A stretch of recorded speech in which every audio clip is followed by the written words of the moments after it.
দেখুন মহারাজ দেখুন, নচ্ছার ইঁদুরের দল কি সর্বনাশটা নাই ঘটিয়েছে। হায় হায় হায়, সব যে ইঁদুরের পেটে চলে গেল।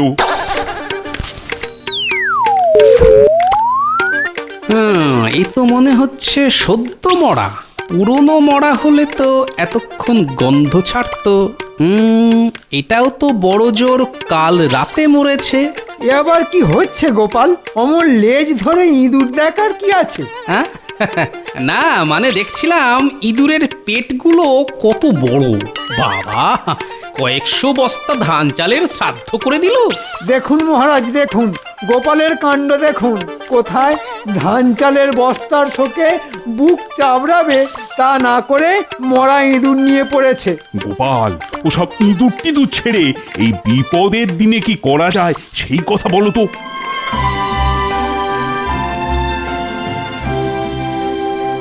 কি রানী, সাত সকালে লাল পেড়ে শাড়ি পরে হাতে ডালি নিয়ে কোথায় চললে? মন্দিরে। আজ ভোর রাতে খুব খারাপ একটা স্বপ্ন দেখেছি গো। খারাপ স্বপ্ন? এটা কিরকম? দেখলাম আমাদের রাজ্যে দুর্ভিক্ষ লেগেছে। তাই নাকি? না না না না, এ তো মোটেই ভালো স্বপ্ন নয়। যাও যাও যাও, মন্দিরে গিয়ে ভক্তি ভরে পুজো দিয়ে মাকে জানিয়ে এসো এসব কোনো উপদ্রব যেন আমার রাজ্যে না হয়। আমি তাহলে আসি। হ্যাঁ হ্যাঁ, এসো এসো এসো এসো।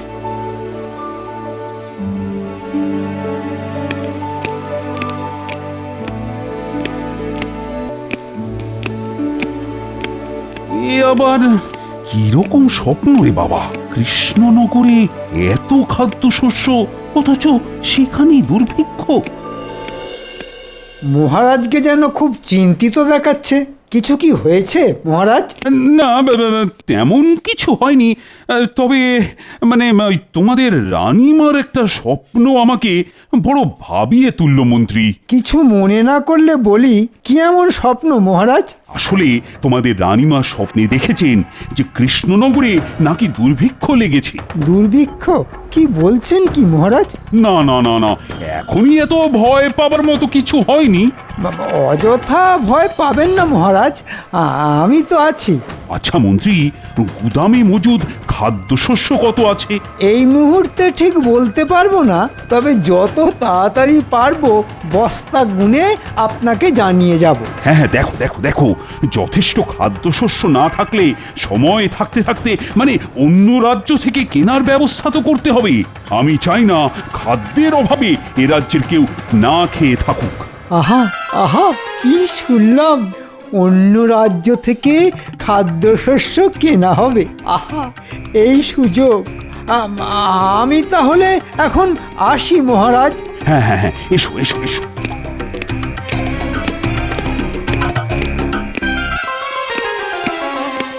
যাক বাবা, আজ যা বাজার করেছি গিন্নি আর দাঁত খিচতে পারবে না। বড় বড় গলদা চিংড়ি, ও ও, হাতের কবজি ডুবিয়ে আজ যা খাওয়া জমবে না। আরে রানীমা না?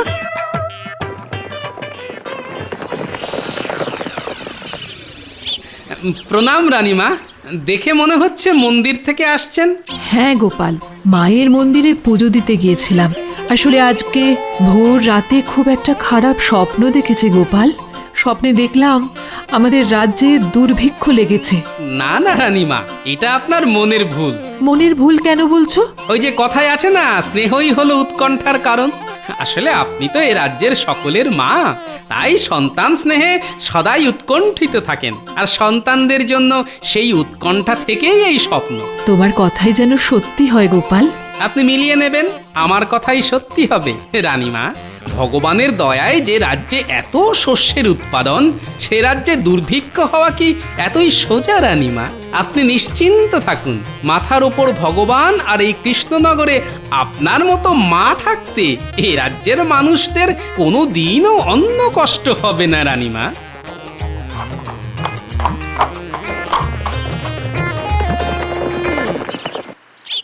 তাহলে বুঝতে পারলি কি করতে হবে?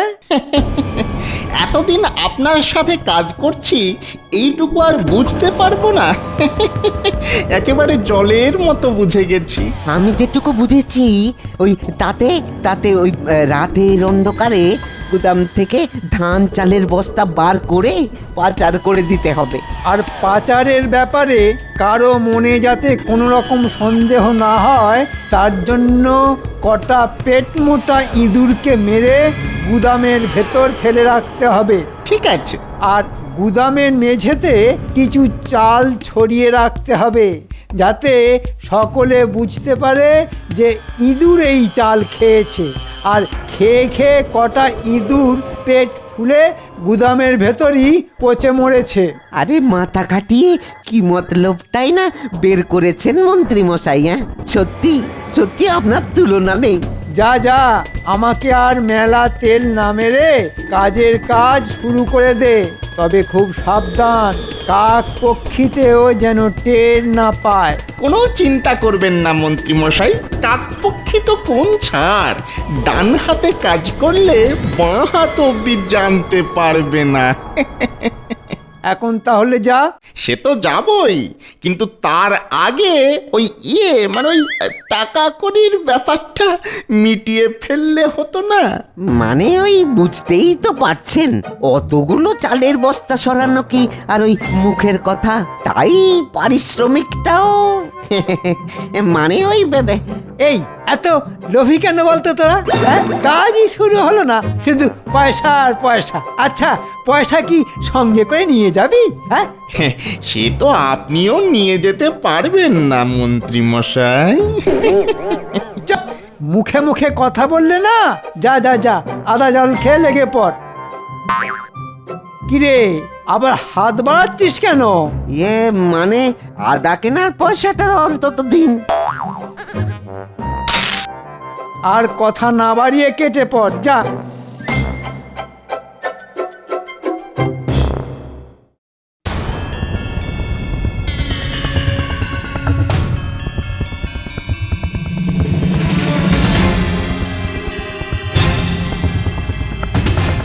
কিরে বটা, আর কতক্ষণ লাগবে? এই তো আকাশ ফর্সা হওয়ার আগেই গুদামের সব চালের বস্তা ফর্সা হয়ে যাবে। ভালো ভালো, খুব ভালো। আমি তাহলে সকাল সকাল গিয়ে মহারাজকে খবরটা দিয়ে দেব। হ্যাঁ, এই আমি এখন আসছি রে। হ্যাঁ,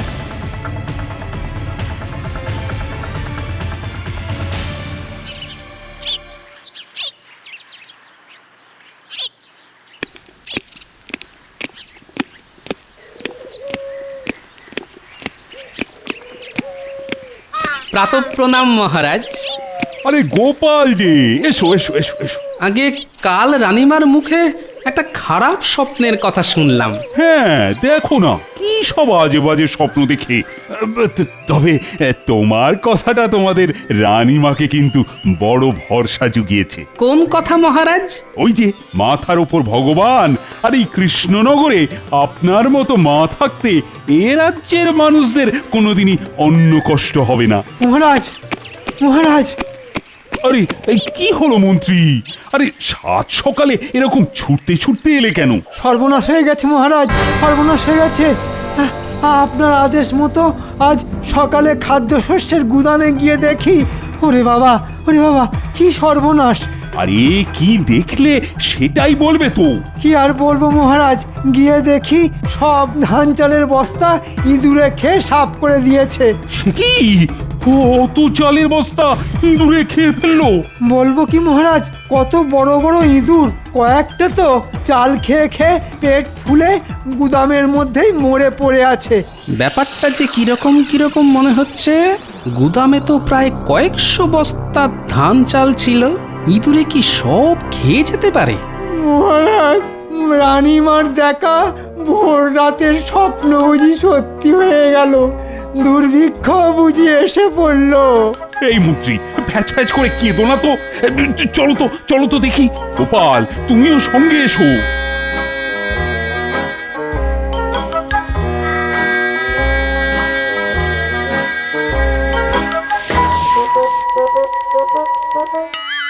দেখুন মহারাজ দেখুন, নচ্ছার ইঁদুরের দল কি সর্বনাশটা নাই ঘটিয়েছে। হায় হায় হায়, সব যে ইঁদুরের পেটে চলে গেল।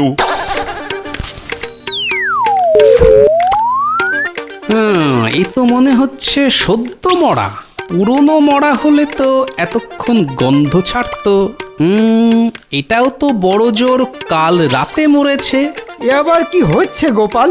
অমর লেজ ধরে ইঁদুর দেখার কি আছে? হ্যাঁ না, মানে দেখছিলাম ইঁদুরের পেটগুলো কত বড়। বাবা, কয়েকশো বস্তা ধান চালের শ্রাদ্ধ করে দিল। দেখুন মহারাজ দেখুন, গোপালের কাণ্ড দেখুন। কোথায় ধান চালের বস্তার শোকে বুক চাবড়াবে তা না করে মরা ইঁদুর নিয়ে পড়েছে। গোপাল, ওসব ইঁদুর টিঁদুর ছেড়ে এই বিপদের দিনে কি করা যায় সেই কথা বলো তো। মহারাজ, আমার মনে হয় এখনই অন্য রাজ্য থেকে বেশ কিছু বস্তা ধান চাল কিনে রাখা দরকার, না হলে কিন্তু। ঠিক ঠিক ঠিক গোপাল, এই প্রথম তুমি বোধহয় একটা কাজের কথা বললে। কাল মহারাজও আমাকে ওই কথা বলেছিলেন। ও, তাহলে মহারাজের সঙ্গে এ নিয়ে আগেই কথাবার্তা হয়ে গেছে। হ্যাঁ, মানে কাল তোমাদের রানীমা স্বপ্ন দেখার পর আমি মন্ত্রীর সাথে এ নিয়ে আলোচনা করছিলাম, আর তখনই। আচ্ছা, তাই নাকি? তা ধান চাল কেনার মতো টাকা কড়ি রাজকোষে আছে তো মন্ত্রী মশাই? আছে আছে, যথেষ্ট আছে। ওসব নিয়ে তোমাকে ভাবতে হবে না। আর একটা কথা মহারাজ, আমার মনে হয় এই ইঁদুরে চাল খেয়ে যাওয়ার কথাটা কাউকে না জানানোই ভালো। কেন বলো তো? তাহলে রাজ্যের মানুষদের মধ্যে একটা আতঙ্কের সৃষ্টি হতে পারে। ঠিক ঠিক ঠিক, মন্ত্রী গোপালের কথাটা কিন্তু মনে রাখবে। আমি কাউকে বলবো না। গোপালের হলো কি? হ্যাঁ, যা যা বলছে তাতে তো আমারই সুবিধে আরো বেড়ে যাচ্ছে। হ্যাঁ, সময় ভালো গেলে মনে হয় এই রকমটাই হয়।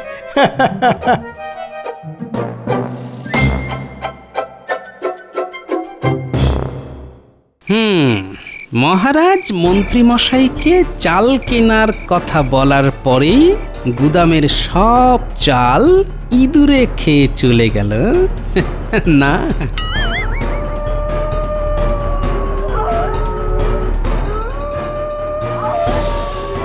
গুদামে মরা ইঁদুর থেকে পচা গন্ধ না ছাড়লেও পুরো ব্যাপারটার মধ্যে থেকে কেমন একটা পচা পচা গন্ধ পাচ্ছি।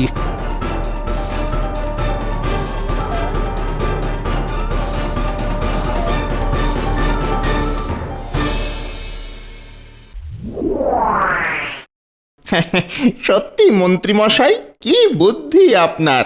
এমন একটা চাল ছাড়লেন যে মহারাজ অব্দি টপ গিলে ফেললেন। রাতের অন্ধকারে গুদাম থেকে চালের প্রস্থান, আবার দিনের আলোয় সেই চালেরই গুদামে আগমন। মধ্যিখান থেকে মন্ত্রী মশাইয়ের পকেটে অনেক টাকার ওই প্রবেশ। একেই বলে ঝুনো মাথার পাকা চাল। ফাজলামি ছেড়ে আজ থেকেই কাজে লেগে পড়। আজ থেকেই?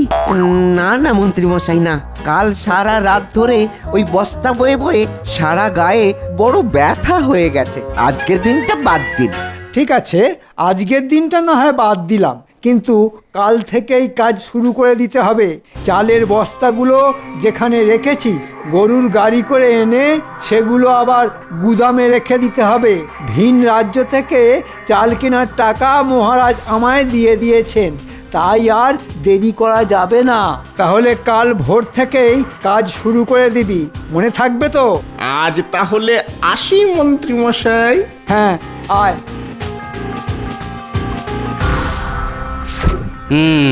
তাহলে যা ভেবেছি তাই, ইঁদুরে চাল খেয়ে যাওয়ার নাটকটা মন্ত্রী তাহলে বেশ জম্পেশ করেই করেছে।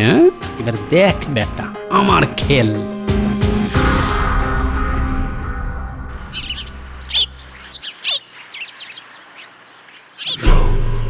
বটা বাড়ি থেকে বের হওয়া অবধি এখানে ঘাপটি মেরে দাঁড়িয়ে থাকতে হবে।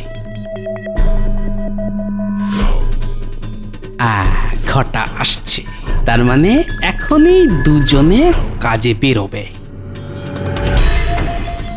বটা, এই বটা, এসেছিস? চল চল। এই এই গরুর গাড়ি কোথায়? রাস্তার মোড়ে দাঁড় করিয়ে রেখে এসেছি। এইবার ভাঙবো হাটে হাঁড়ি।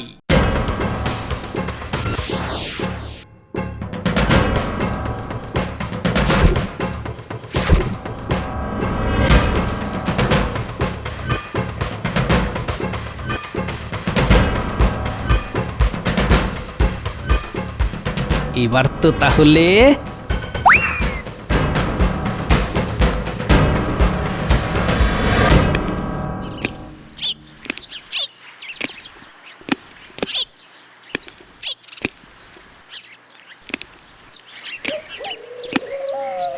মহারাজ, আপনাকে তো একবার আমার সঙ্গে যেতে হবে। কোথায়? ভিন রাজ্য থেকে কেমন চাল আসছে সেটা দেখবেন না? ভিন রাজ্য থেকে চাল আসছে, সেটাও আমায় দেখতে হবে কেন? এখন আর কোনো প্রশ্ন নয় মহারাজ, আমার সাথে গেলেই সব বুঝতে পারবেন। চলুন চলুন, পা চালিয়ে তাড়াতাড়ি চলুন। তবে সঙ্গে সেনাপতি আর দুজন পাকাপোক্ত রক্ষীকে নিতে হবে কিন্তু। এই, তুমি যে কি করতে চাইছো কিছুই তো বুঝতে পারছি না। আগেই বলেছি, গেলেই বুঝতে পারবেন। আরে চলুন চলুন চলুন।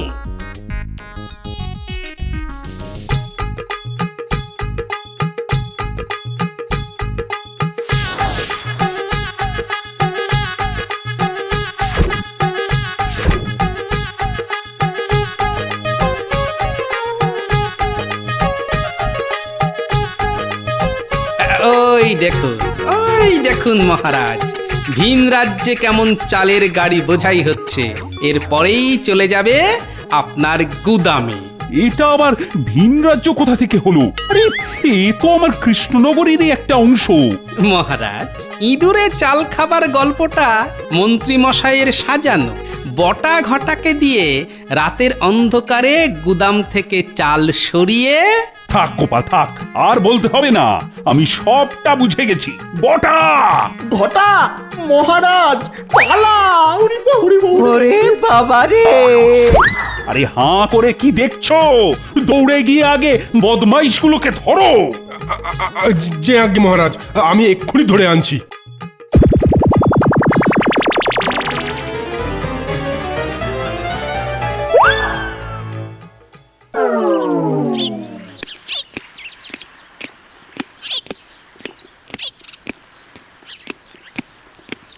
ক্ষমা করবেন মহারাজ, ধরে আনতে পারলাম না। ওরা ওরা চোখের পলকে পালালো মহারাজ। অপদার্থ, তবে পালিয়ে আর যাবে কোথায়? চলো গোপাল চলো, পালের গোদা মন্ত্রীটাকে গিয়ে ধরি। তাতে লাভ হবে না মহারাজ, মন্ত্রীকে তো চেনেন। সব দোষ ওই বটা ঘটার উপর চাপিয়ে নিজে সাধু সেজে যাবে। তাহলে এত বড় একটা অপরাধের কোনো শাস্তি মন্ত্রী পাবে না? নিশ্চয়ই পাবে মহারাজ, ওটা আমার উপর ছেড়ে দিন।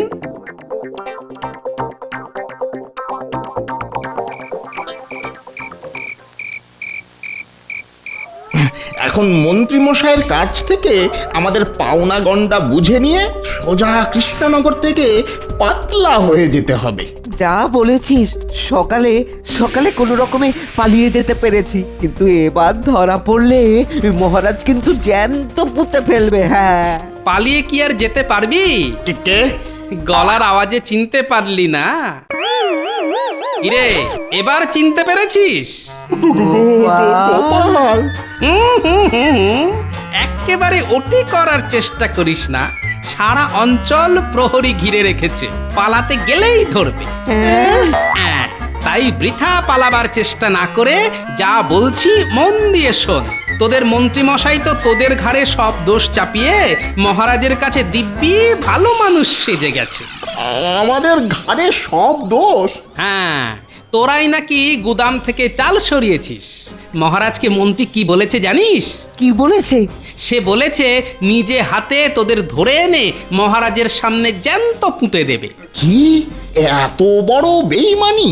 তাই তো বলছি, এই বেইমানির প্রতিশোধ নে। কি করে? এই মাঝরাতে মন্ত্রী নরম বিছানায় আরাম করে ঘুমোচ্ছে।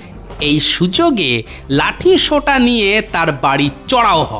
মন্ত্রীর হাত পা ভেঙে দেবার সাথে সাথে ওর ঘর বাড়িও ভেঙে দে, তবেই হবে বেইমানির সাজা।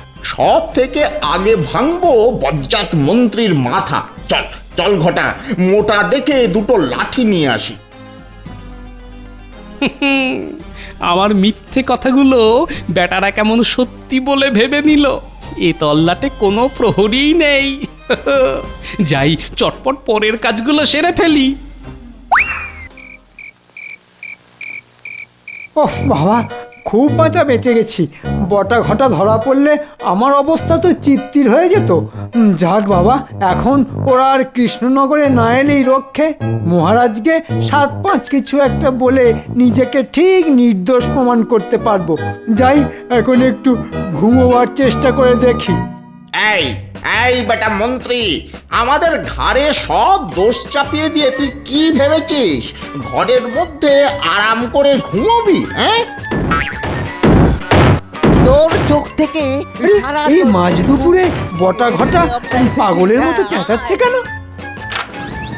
আরে এই বদমাইশের দল, চেঁচাচ্ছিস কেন? আজ তোর মাথা ভাঙবো, ঘর ভাঙবো, তোর সব কিছু ভেঙে একেবারে তছনছ করে দেব। আমাদের ঘাড়ে সব দোষ চাপিয়ে তোকে সাধু পুরুষ সেজে থাকতে দেব না। হ্যাঁ, কি সব যাতা বলছিস? যাতা? বেটা বেটা তুই বলিসনি আমরা এই গুদাম থেকে চাল চুরি করেছি? হ্যাঁ, আরে বেটা, যা করেছি তা সবটাই তোর কথায়। আরে ঘটা এত কথা বাড়াচ্ছিস কেন? মার মার, বাবা গো! বল বল বেটা বল, নিজের মুখে স্বীকার কর। কার কথায় আমরা এই কাজ করেছি বল।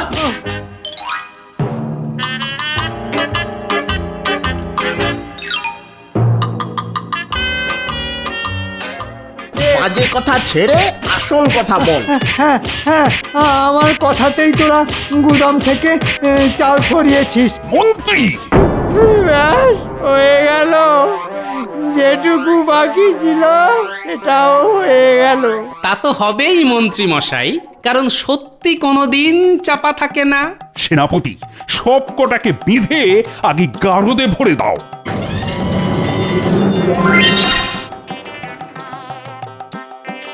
এবারের মতো ক্ষমা করে দিন মহারাজ। এই নাক মুলছি, এই কান মুলছি। জীবনে এমন কাজ আর কখনো করব না। তুমি না করলেও আমি করব। টানা 1 বছর তোমাকে না খাইয়ে রেখে দেব। তখন হাড়ে হাড়ে বুঝবেন দুর্ভিক্ষ হলে কেমন লাগে। নয় হ্যাঁ।